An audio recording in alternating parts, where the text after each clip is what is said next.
Olá, gente, tudo bem? Hoje nós iremos falar sobre esse livro, Geografias Literárias de Língua Portuguesa no século XXI. É um livro organizado pela professora Maria Fontes, professor Nazir Khan e a nossa convidada, a professora Rita Chaves. Um grande orgulho a recebemos aqui, professora. Seja bem-vinda. Eu que agradeço. Muito obrigada mesmo. Gente, a professora Rita dispensa apresentações, mas eu vou ler a mini bio dela, que é o nosso, né, na nossa rotina aqui do canal. Ela é professora associada de Literaturas Africanas de Língua Portuguesa da Faculdade de Filosofia, Letras e Ciências Humanas da USP.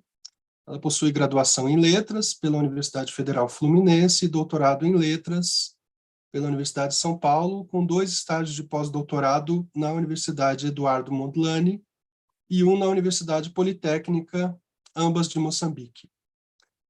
Foi professora visitante na Yale University entre 96 e 97, é líder do grupo de pesquisa CNPq Piel África, Impactos e Impactos do Espaço nas Literaturas Africanas, Angola e Moçambique.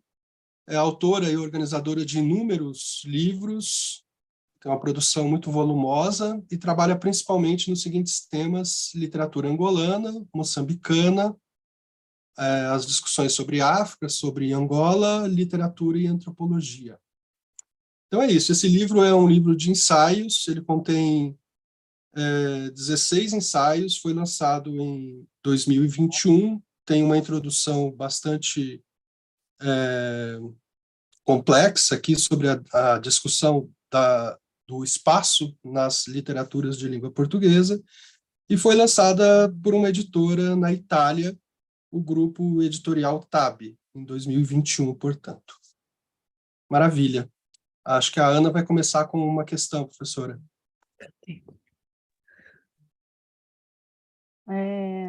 Bom, muito obrigada mais uma vez, né, então, por ter aceitado participar aqui da nossa conversa. Eu queria queria te perguntar sobre o contexto de elaboração, de concepção do volume.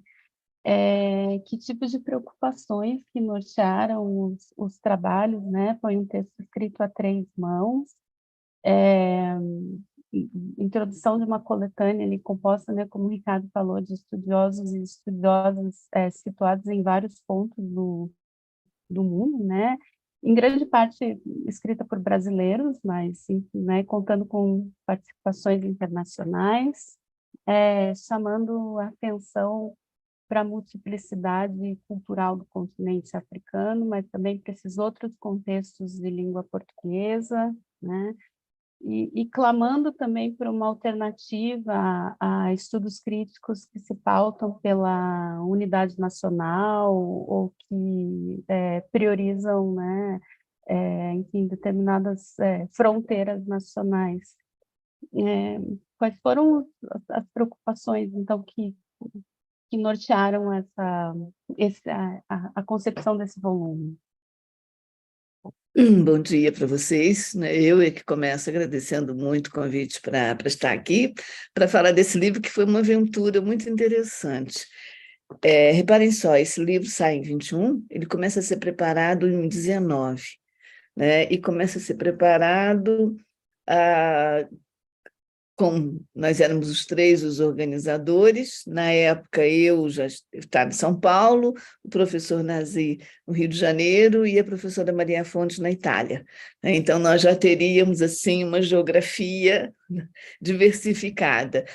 Veio a pandemia e nós nos deparamos um pouco com esse desafio interessante, que era de pensar o espaço quando nós estávamos vivendo o contra-espaço, né? Estávamos todos vivendo a situação de confinamento que a pandemia determinou.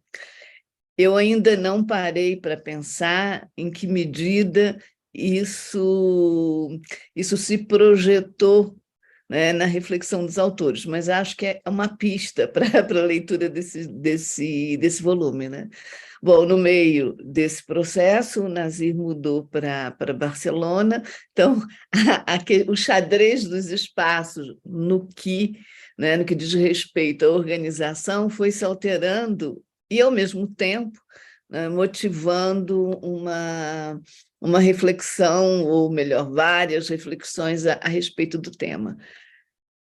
Antes, né, da pandemia, quando nós pensamos nesse livro, nós pensamos, o Nazir e eu, mobilizados, digamos assim, pelas discussões nesse grupo de pesquisa dos pactos e impactos do espaço, né? Durante muito tempo, as literaturas africanas elas foram a abordagem das literaturas africanas foi atravessada pela relação com a história, né?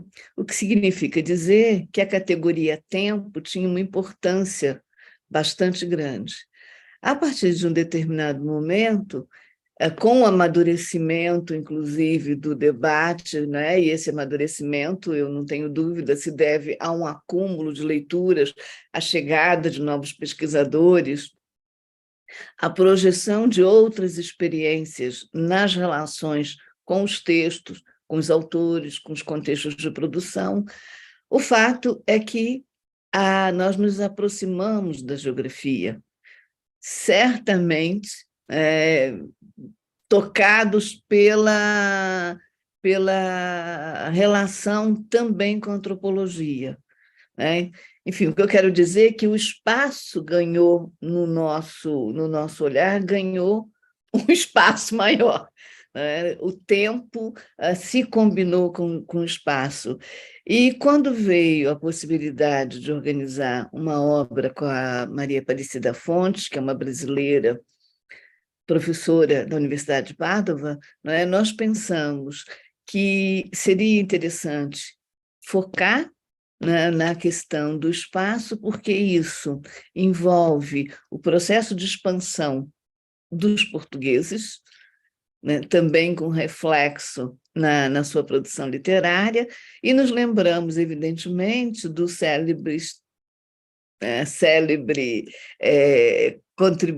a contribuição decisiva do Antônio Cândido, que há muito tempo, ao escrever sobre literatura brasileira, né, sintetizou numa frase que eu acho belíssima, que é: a literatura brasileira tem fome de espaço. Então, nós pensamos que, para além do uso de uma língua comum, há uma história entrelaçada, que é uma história cortada, né, pelas travessias, cortada pelas invasões, cortadas pela necessidade de espaço que nós brasileiros enfrentamos quando quisemos, quer dizer, quando quisemos e quando pudemos tomar conta do país, né? Os invasores, quando chegaram aos diversos territórios, né, a posição foi de contrair os habitantes e ocupar esse espaço, né? E, no momento da libertação, os africanos também tiveram como objetivo, né, retomar o próprio espaço. Então, eu penso que nesse sentido, essa categoria ela é uma categoria que guarda uma complexidade muito grande e que ensina, né, ensina a ler esses movimentos da própria escrita, né?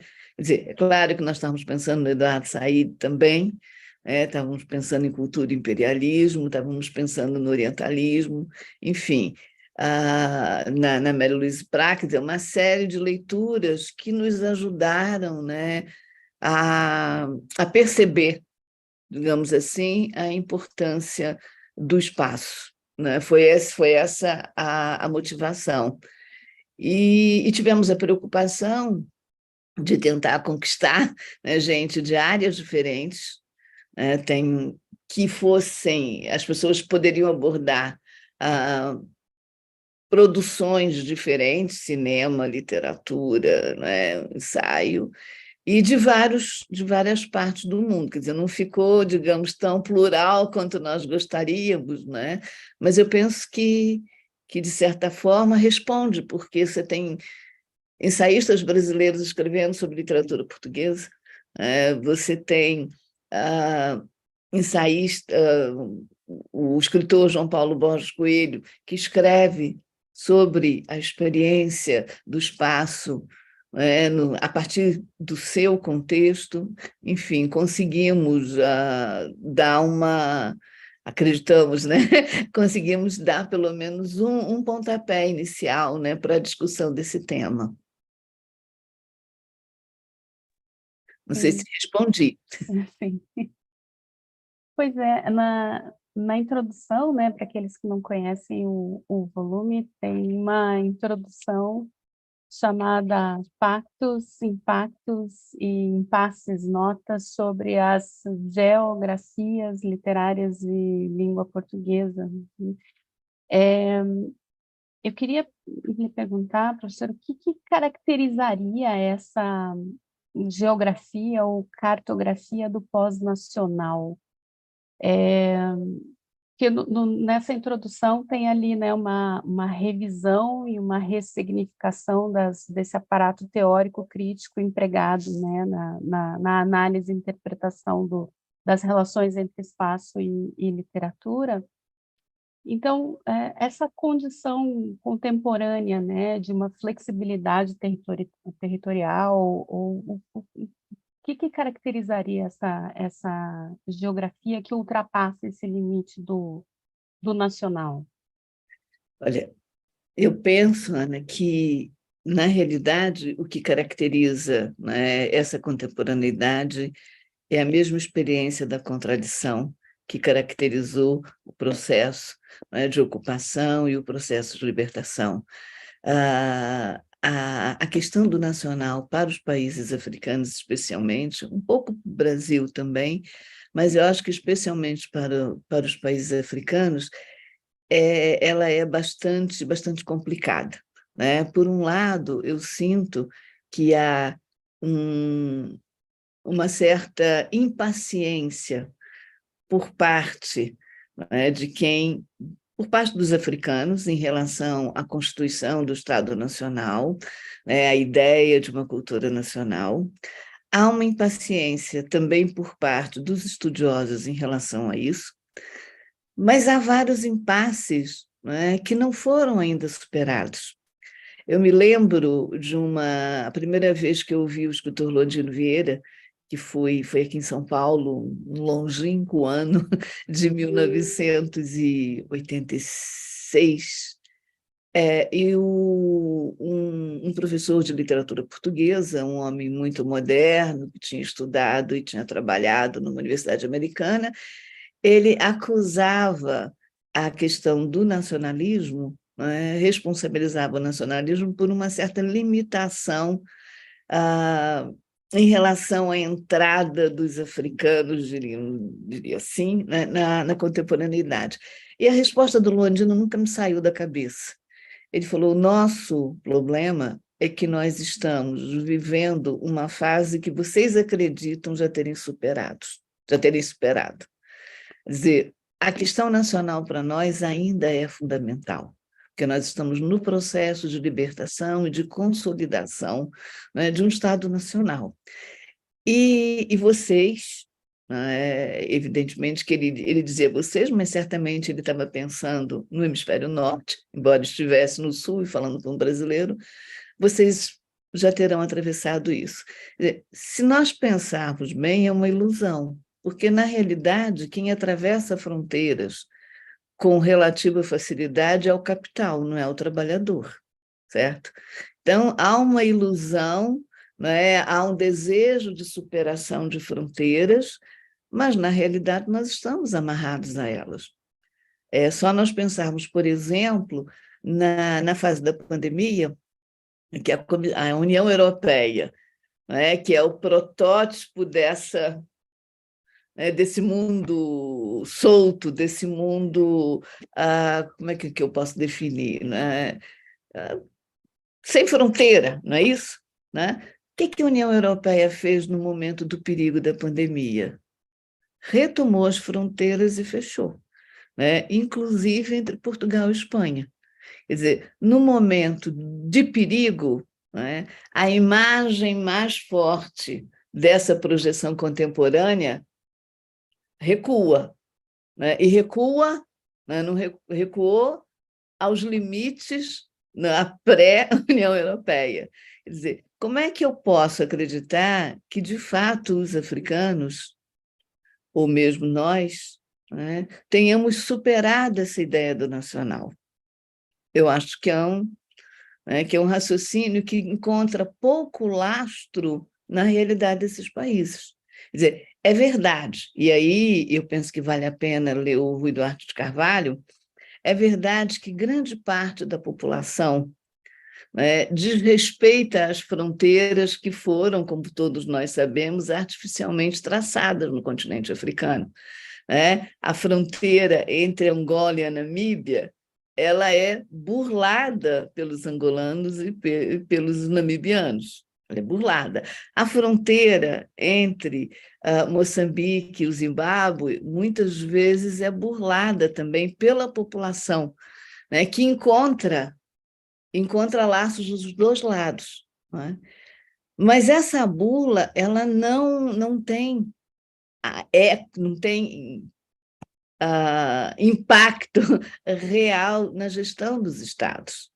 Entende? Então, embora a língua seja comum entre, não é, há línguas comuns dos dois lados das fronteiras, embora haja um patrimônio cultural comum, né, o cotidiano ele é marcado por essa definição.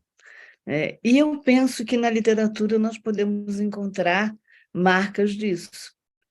Né? Se você fala-se muito, por exemplo, na literatura transregional, né? É isso?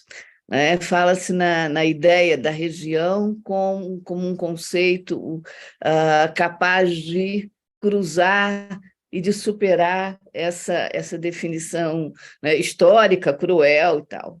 O conceito, para já, não é muito novo. Se vocês pegarem, por exemplo, o Angel Rama, né? O Angel Rama, que estudou romance e a literatura latino-americana, o Angel Rama fala em comarca, né? E ele define, por exemplo, a comarca dos Pampas, que seria uma área coberta por territórios que pertencem ao Uruguai, à Argentina e ao Brasil. Quer dizer, digamos, uma semente dessa ideia de região.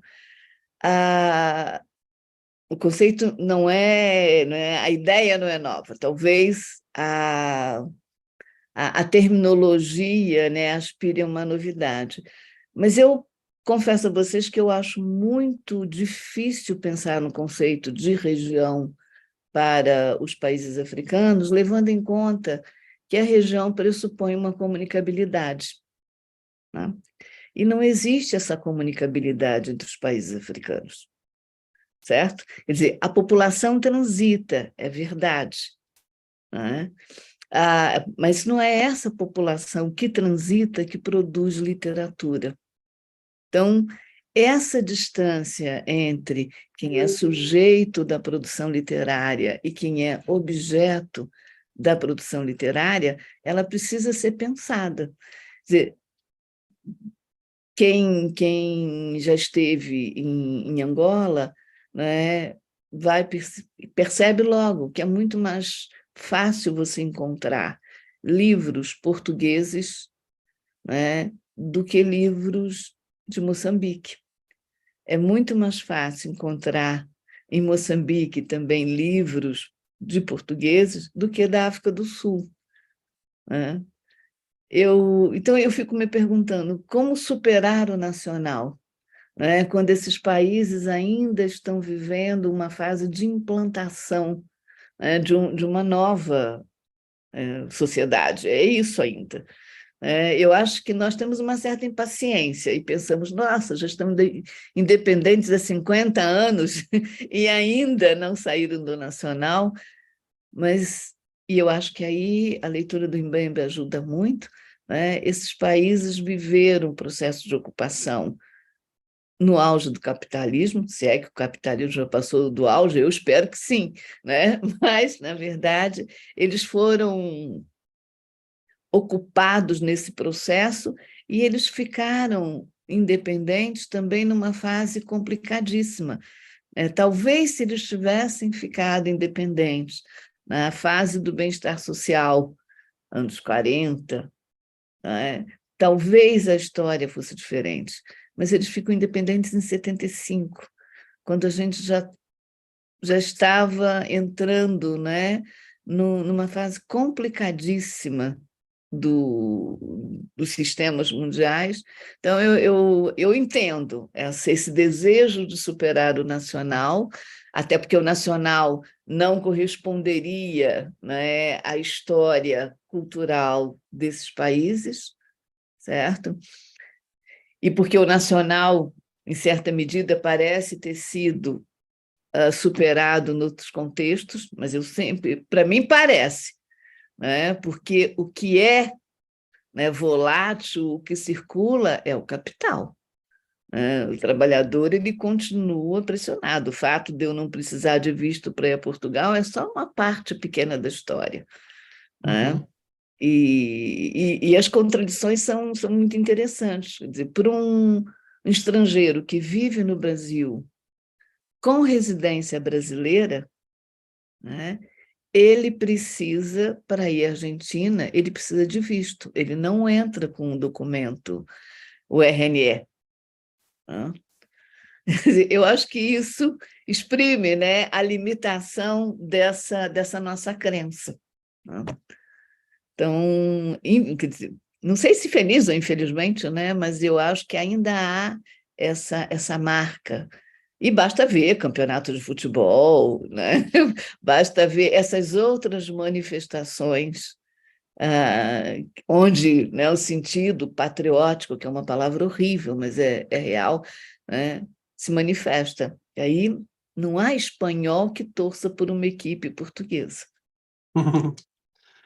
Você mencionou a questão da pandemia, né, Rita, que houve um fechamento nacional, mas até se a gente anteceder um pouco no tempo, a grande questão nos Estados Unidos dos últimos anos foi o muro, né? Então, assim, esse fechamento nacional no país que mais propagou a ideia de globalização é evidente, né? Mas eu queria te perguntar uma coisa, ainda voltando à categoria de espaço, né, que é o que é o projeto desse volume, a que nós poderíamos atribuir essa pouca atenção nos estudos literários a essas reflexões geográficas. É algo que é mencionado, né, que é discutido na introdução, e eu gostaria que você pudesse discutir um pouco por que essa virada espacial, né, demora a entrar nos espaços de língua portuguesa. Seria uma herança da ideologia imperial? Seria o que exatamente você pensa a respeito disso? Eu não tenho, né, grandes certezas, Ricardo. Né? Quer dizer, na verdade, eu penso que a relação com a história, né, e a nossa literatura, e as literaturas africanas, e também a literatura portuguesa, essas literaturas elas são muito condicionadas, digamos assim, para a necessidade de nos escrevermos. Né? Quer dizer, o Brasil escreve o Brasil, o Portugal escreve Portugal, e os países africanos ainda se escrevem a si próprios, né? Sem dúvida. Eu acho que isso marcou bastante a produção narrativa, né? E toda quer dizer, a atenção dos ensaístas, né? ela recai mais sobre a narrativa do que sobre os poemas, né? Eu não diria a poesia, mas o poema. E eu penso que as narrativas elas são marcadas até durante muito tempo, elas são muito marcadas pela ideia do tempo, né?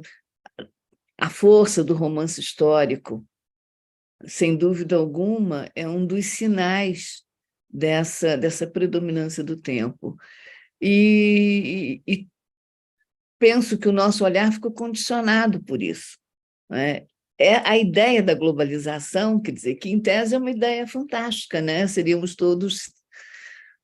Estaríamos todos, né, aptos a conquistar o estatuto de cidadão do mundo, mas não é assim. Mas essa ideia, ela mobilizou um pouco a ilusão do contínuo, certo? Achei ótimo você lembrar dos muros, de fato.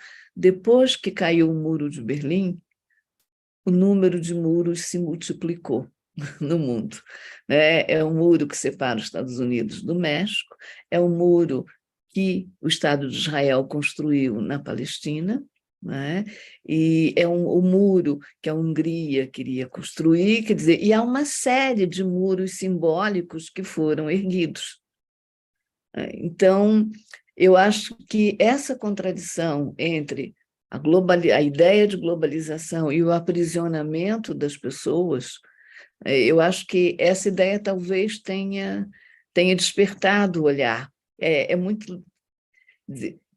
Por exemplo, né, a ideia do velho e do novo mundo, né? Essa ideia ela emerge com a descoberta da América. Então, você tem velho e novo, são categorias que remetem ao tempo, né? Mais recentemente, nós passamos a falar de centro e periferia, não é isso? Né? De norte e sul. Quer dizer, há uma elevação de categorias ligadas ao espaço. Isso talvez venha despertando, né, a nossa atenção. Acho que também, aí é uma suposição, né, aqui da hora, que a preocupação com o ambiente, né, a preocupação com a questão climática, isso também deu um papel mais central aos geógrafos, né? A geografia ganhou importância nas últimas décadas. E eu imagino, né, que são vários os fatores que nos levaram a pensar no espaço. E é curioso, porque o Antônio Cândido tinha pensado lá atrás, né? E há outros livros, eu estava até aqui com um livro, O Espaço e suas representações na África, que é um livro da Sophie Duluc e Pierre Subiat. Quer dizer, há várias tentativas, né? Há várias incursões, mas eu acho que só agora, quando nós começamos a pensar, bom, nós gastamos o nosso espaço todo, nós gastamos a terra, como é que a gente lida com isso, né? E eu penso que a literatura ela vai andando junto com isso, e nós, os estudiosos, vamos andando atrás dela. Nós vamos atrás dela, e ainda bem, porque senão, né, se nós guiássemos os escritores, a literatura não teria força que tem. É interessante que seja a literatura a nos orientar, né? Então, eu penso que tudo isso motivou, né, uma preocupação maior com o espaço, porque se nós formos aos textos, vamos encontrar, né? Quer dizer, o romantismo brasileiro, que é baseado na literatura romântica brasileira, que o Antônio Cândido fala na Fome de Espaço, né? Quer dizer, o movimento do mundo é isso, né? É a expansão e a contração. Se a gente pegar o poema do Camões, o que é o que são os versos do Lusíadas, se não, né, o canto e a decantação desse movimento expansionista da ocupação dos espaços. O que é muito interessante é que, quando se fala nos Lusíadas, por exemplo, né, fala-se na grandeza, na capacidade, né, no gênio de Camões, né? Não se fala na dimensão histórica desse poema. Quando se fala na ligação histórica de um romance como Mayombe do Pepe Tela, né? Aí muitas vezes se atribui ao apego histórico, digamos assim, a justificativa para dizer que não é um romance universal. É muito curioso, né? Quer dizer, o movimento de expansão ele é universal. O movimento de contra-expansão é datado. Seria datado, não? Eu não vejo isso, mas enfim, mas é uma crítica. Então, eu penso que a gente está só, de algum modo, atualizando, né? Ou melhor, corrigindo talvez uma miopia que nos tem orientado. Perfeito. Perfeito. Acho que a Ana vai perguntar uma coisa agora. Rita, te ouvindo falar, queria voltar um pouco para esse contexto de literaturas africanas, né? Uma das grandes questões ali, acho que é uma das grandes preocupações para o analista, né, para a analista de literatura, a gente tem em mente que a gente está olhando para um outro que está culturalmente afastado, né? E eu estava revisando aqui um texto seu de 2010, que chama A Pesquisa em Torno das Literaturas Africanas de Língua Portuguesa, Pontos para Balanço. Então, já é um texto que tem um tempo, né? E você fala dessa condição nossa de estrangeiros, né? De que a gente não deve perder de vista que, ao lidar com esses textos, nós estamos lidando ali com uma literatura, né? Essas são tuas palavras, que não é nossa. E a literatura, e que a língua portuguesa até pode ser um complicador nesse aspecto, por dar essa ilusão de familiaridade. Você fez esse alerta em 2010. Esse alerta ainda é válido, na tua opinião? Você acha que esse ainda é um atravessamento na leitura que nós fazemos do Brasil das literaturas africanas e que nós somos iludidos pela língua portuguesa a achar que nós temos ali a chave para desvendar as questões que estão ali colocadas? Eu penso que sim. Eu acho que a nossa leitura das literaturas africanas ela é atravessada, né, pelos problemas que envolvem a nossa relação com o continente africano. A relação do Brasil com o continente africano é uma relação bastante alucinada, né? Por um lado, nós desejamos e nós investimos na possibilidade de uma intimidade, né? Nós acreditamos numa certa familiaridade, certo? E eu acho que isso se explica pela presença africana no Brasil, né? Os africanos construíram o Brasil. O grande trabalho de construção do Brasil foi executado, né, pelos africanos. Não há dúvida, né, a África está em várias dimensões da nossa vida, inclusive na nossa fisionomia. Isso não tem dúvida. Por outro lado, toda a condução da história do Brasil ela foi protagonizada por uma elite que não queria enxergar isso, que queria negar completamente a dimensão africana da nossa história. Isso já complica, né? A outra complicação é a distância efetiva que existe entre o Brasil e o continente africano, né? E eu acho que isso se mede, inclusive, pela comunicabilidade. A África não está presente no nosso cotidiano, nosso cotidiano que é filtrado pela mídia. A África aparece só em ocasiões muito especiais, alguns golpes de Estado, algumas tragédias humanitárias, não é? Ou os paraísos turísticos, em geral, da África do Sul, da Tanzânia, do Quênia. É essa África que chega para nós, né?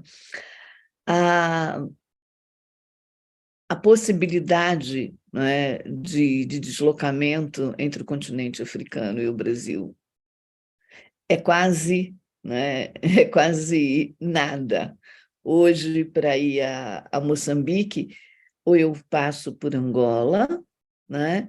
Ou eu passo pelo Catar, né? Ou eu passo por Dubai. Quer dizer, eu não tenho nenhuma ligação direta sequer entre o Brasil e a África do Sul. É gravíssimo, né? É gravíssimo, né? Isso não é uma coisa de menor importância. Então, eu acho que a nossa relação, mesmo com os países africanos de língua portuguesa, é uma relação um pouco esquizofrênica. Há um desejo, né, de aproximar, às vezes há uma crença nessa proximidade, mas, na verdade, há uma distância muito grande. Nós nos conhecemos ainda muito pouco, embora possamos ter uma certa disponibilidade, não é, para gelar por uma relação quase familiar. Então, eu acho que quando eu chego num país africano, se eu chegar na Nigéria, se eu chegar no Quênia, se eu chegar na Somália, o problema da língua vai me alertar para a diferença, né? Agora, quando eu chego em Angola, quando eu chego em Moçambique, quer dizer, há uma ideia, bom, estou em casa, né? O único país do mundo que fala português, que a maior parte dos brasileiros conhecem, é Portugal.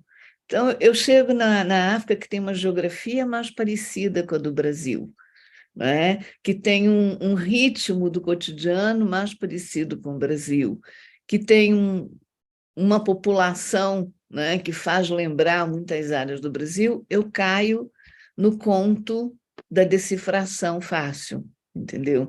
E, quer dizer, o meu alerta era nesse sentido. Eu fico muito assustada, muitas vezes bom, por razões pessoais, eu passo muito tempo em Moçambique, né? Às vezes passo 8 meses, e eu vejo brasileiros chegando e no dia seguinte estou em casa. Eu falei, ai Deus, né?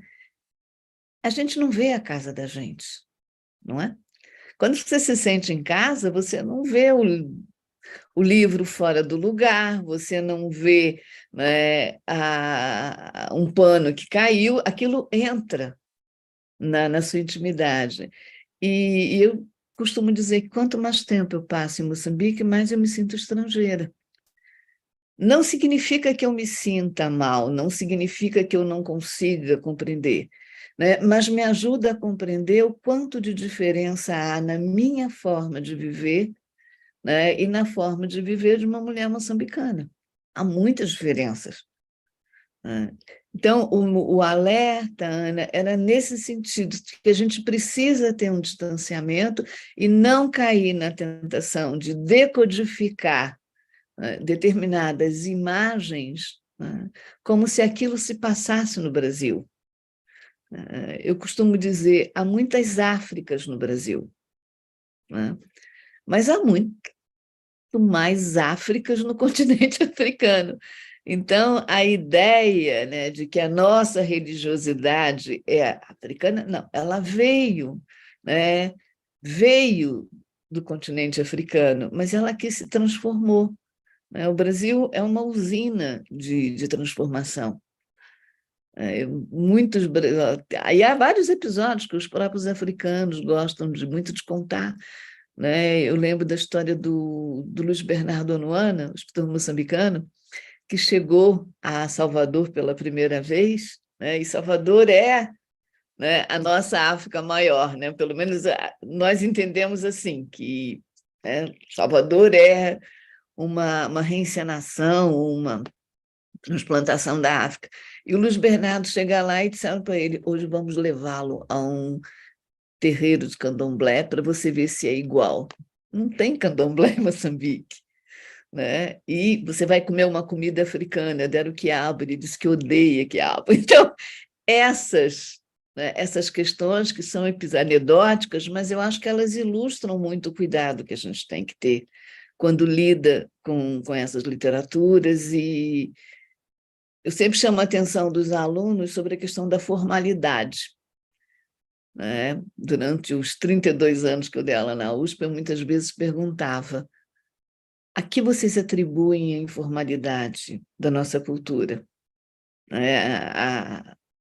o gosto pela insubordinação, porque nós temos um gosto pela insubordinação, né? A quem que vocês atribuem? E eles diziam, aos africanos, né? E eu chego em Moçambique e levo um choque, né? Porque os jantares eram sempre com lugar marcado. Não era na casa do ministro, era na casa do professor, né? Tem um modo de expor as pessoas, que é coisa que não é preocupação nossa, é quando a gente chega na casa de um amigo para jantar, cada um senta. Então, quer dizer, são pequenos detalhes do cotidiano, né, que eu penso que ajudam a pensar. Por isso que eu defendo muito, muito mesmo, que digamos assim, no apego à interdisciplinaridade, né, que os estudiosos de literatura incorporem não só as leituras de história, de antropologia, de geografia, de ciência política, né, de linguística, mas incorporem também os métodos.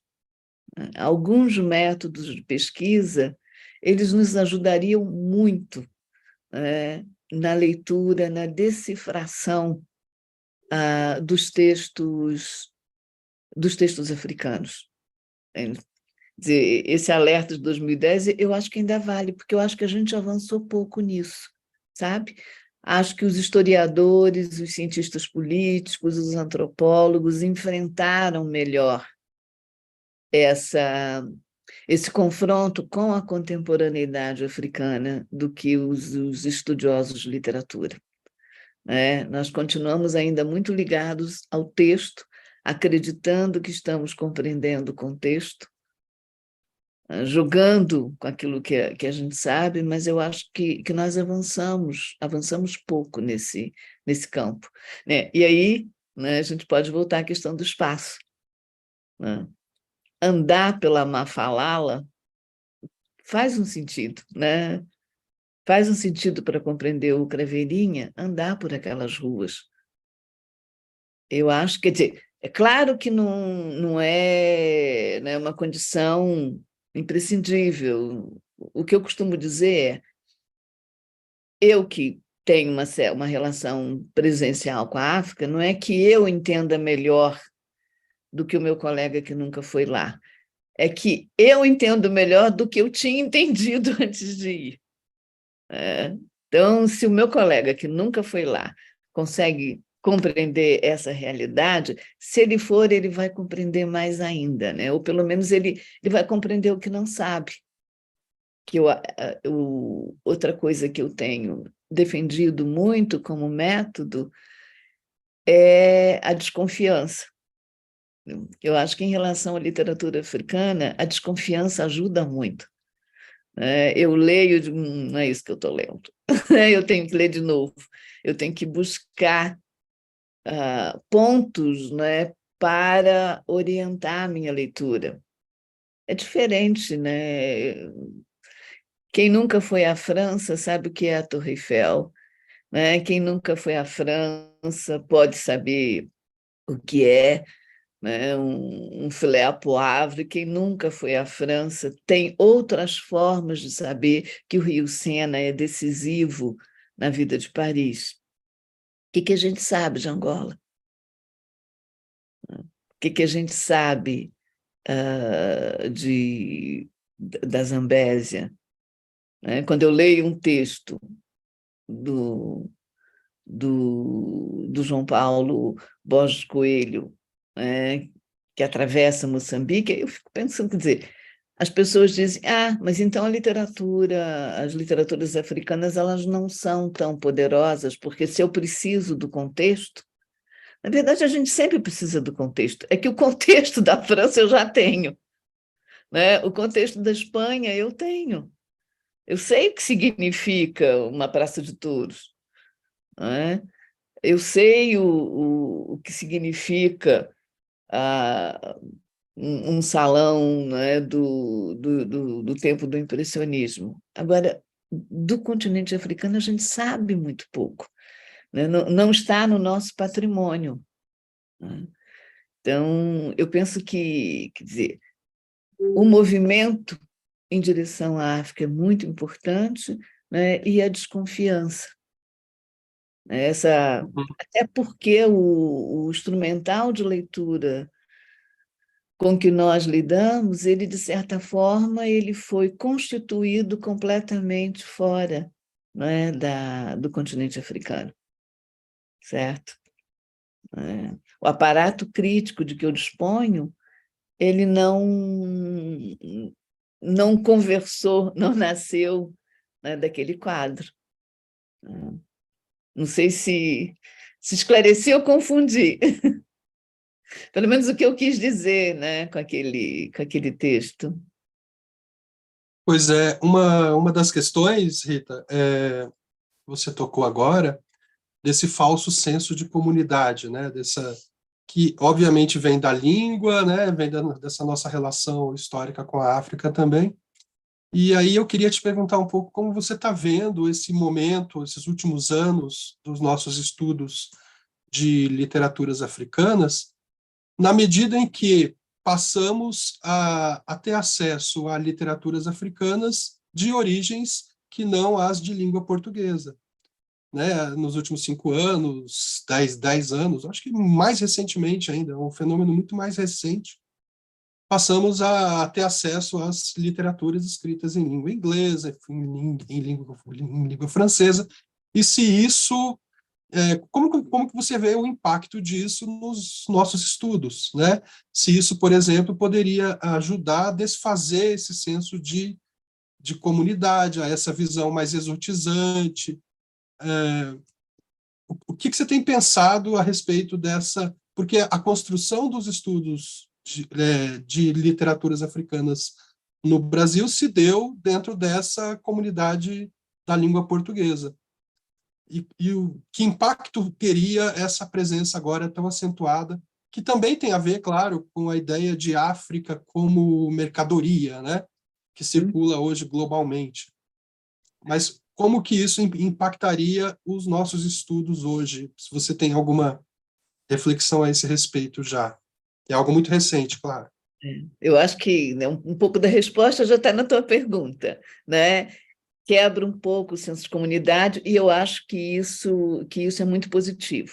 Né? Acho que, sem dúvida alguma, a incorporação de literaturas geradas, né, em outros contextos históricos, linguísticos, eu acho que isso é extraordinário.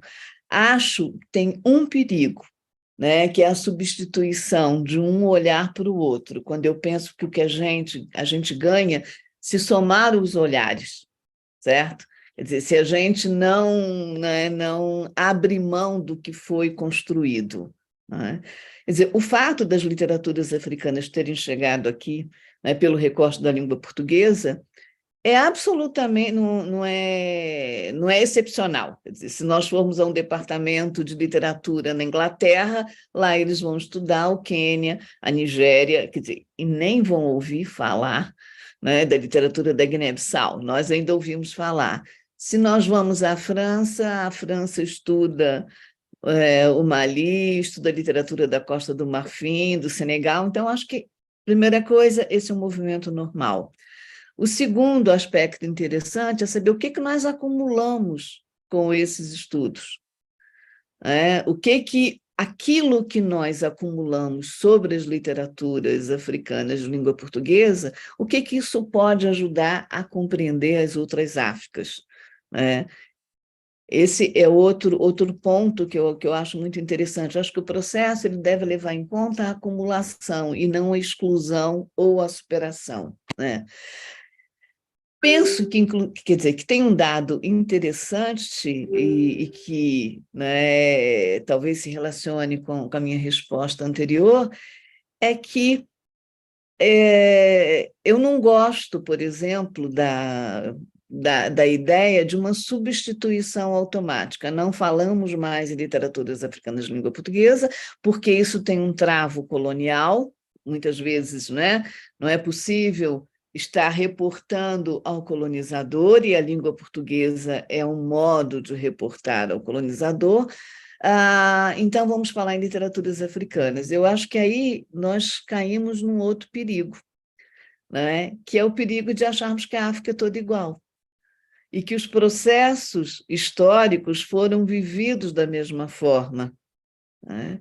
E eu acho que essa questão ela deve merecer, não é, o nosso olhar. Quer dizer, nós só não falamos em literatura brasileira produzida em língua portuguesa, por quê? Porque aqui houve, né, uma grande barbárie que dizimou a maior parte dos falantes das outras línguas e que bloqueou, inclusive, a contaminação, né? Então, nós falamos em literatura brasileira, mas eu não vejo, é até digamos, um ponto de mal entendido.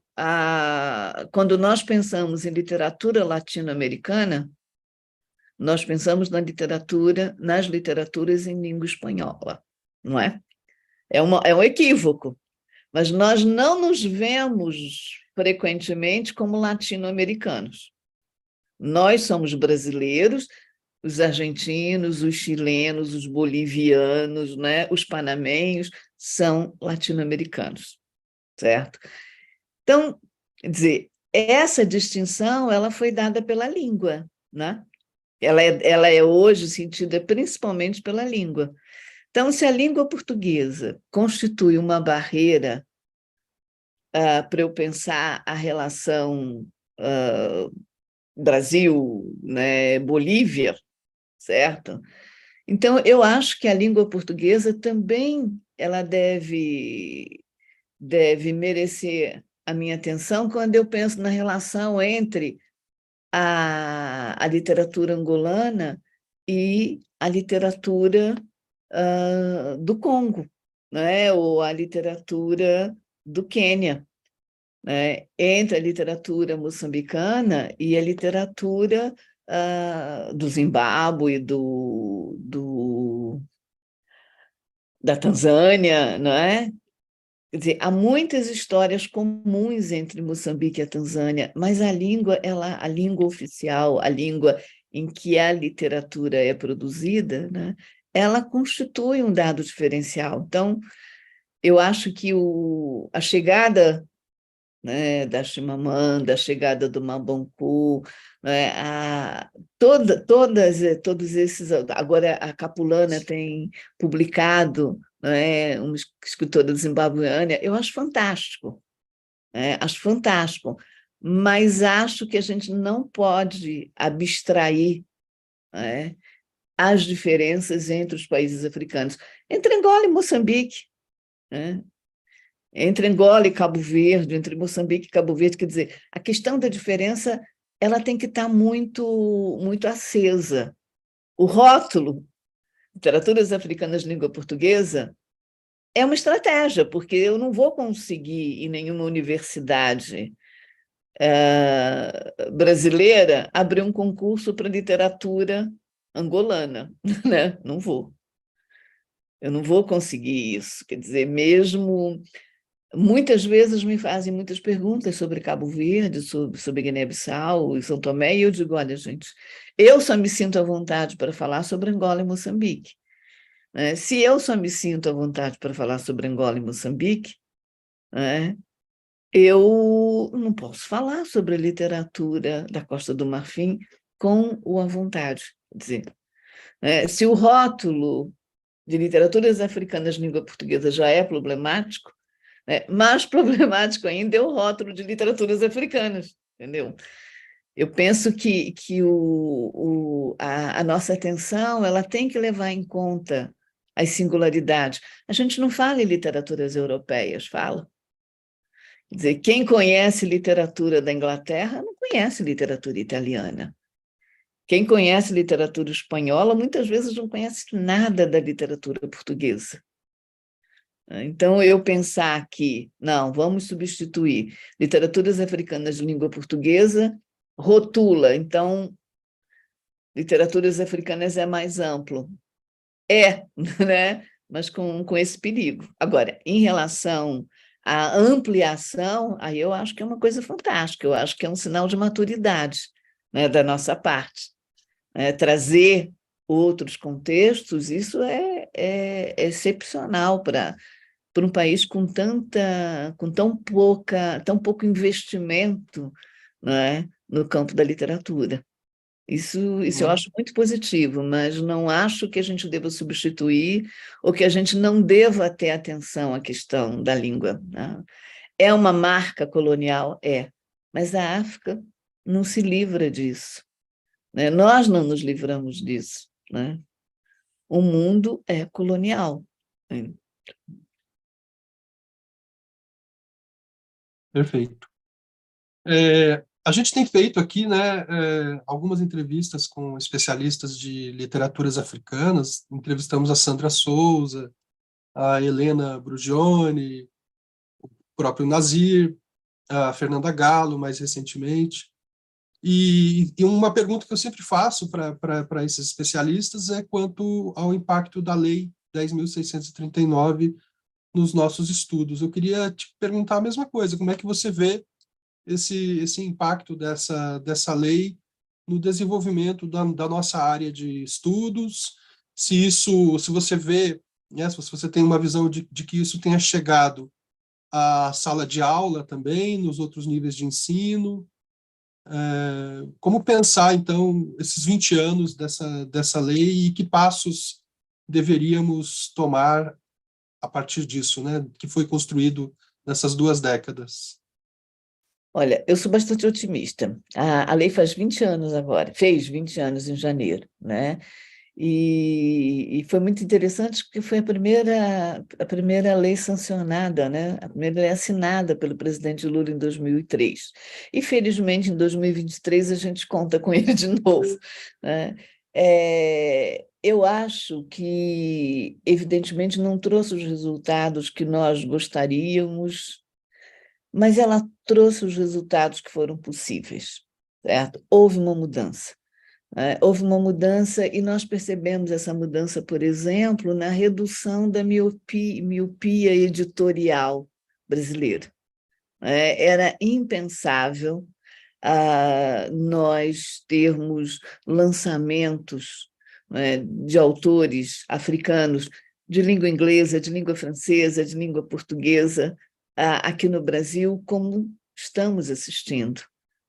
Eu acho que essa lei ela teve resultados, sim, ainda muito frágeis, e eu penso que um pouco da fragilidade dos resultados está ligada um pouco está ligado à mentalidade extremamente conservadora das nossas universidades. Eu acho que nós imaginávamos que com a chegada dessa lei, que houvesse um arejamento maior nas universidades, nos cursos de letras especialmente. E isso não aconteceu. Isso não aconteceu, aliás, nós no departamento de letras clássicas da universidade, nós não conseguimos aprovar a mudança de estatuto das literaturas africanas de optativas para obrigatório, certo? Nós não conseguimos. É a disciplina optativa mais procurada, maravilha, eu fico muito orgulhosa do sucesso que fazemos, né? Mas isso não, isso significa um poder menor dentro do próprio departamento. Com a dificuldade que há para a contratação de professores e o desinvestimento que foi feito, especialmente nos últimos 4 anos, o que acontece? Nós éramos 5 professores, 3 nos aposentamos, ficaram 2, certo? Agora conseguimos a vaga para mais um. Quer dizer, sempre que há uma disputa de vagas, né, o que acontece? As disciplinas obrigatórias justificam. Né? Grego é obrigatório para uma licenciatura, a literatura brasileira é obrigatória, isso implica a redução, né, do número de vagas para outras disciplinas. Né? Então, eu penso que quem travou um desenvolvimento, né, desejado dos estudos africanos no Brasil foram os nossos colegas, professores universitários, né, que ainda representam essa elite que prefere ver o Brasil cada vez mais afastado. Né? Às vezes digamos assim, às vezes é uma mentalidade conservadora mesmo, outras vezes é ignorância, né? Quer dizer, não conseguem saber, não conseguem perceber a dimensão das literaturas e, sobretudo, a necessidade de nós estudarmos essas literaturas e nós estudarmos a presença dos africanos no Brasil. Quando se fala na presença dos africanos no Brasil, fala-se em que na gastronomia, que eu acho fundamental, não é? Fala na música, fala-se na dança, mas nós não encontramos com o mesmo destaque o conhecimento sobre o papel do negro na metalurgia. Aquilo que está ligado à área tecnológica, né, isso é abafado. Eu, que vivo bastante esse mundo, só muito recentemente, né, soube que o papel dos angolanos escravizados, né, esse papel foi fundamental para o desenvolvimento da pecuária aqui. Isso por quê? Porque os portugueses não tinham gado, né?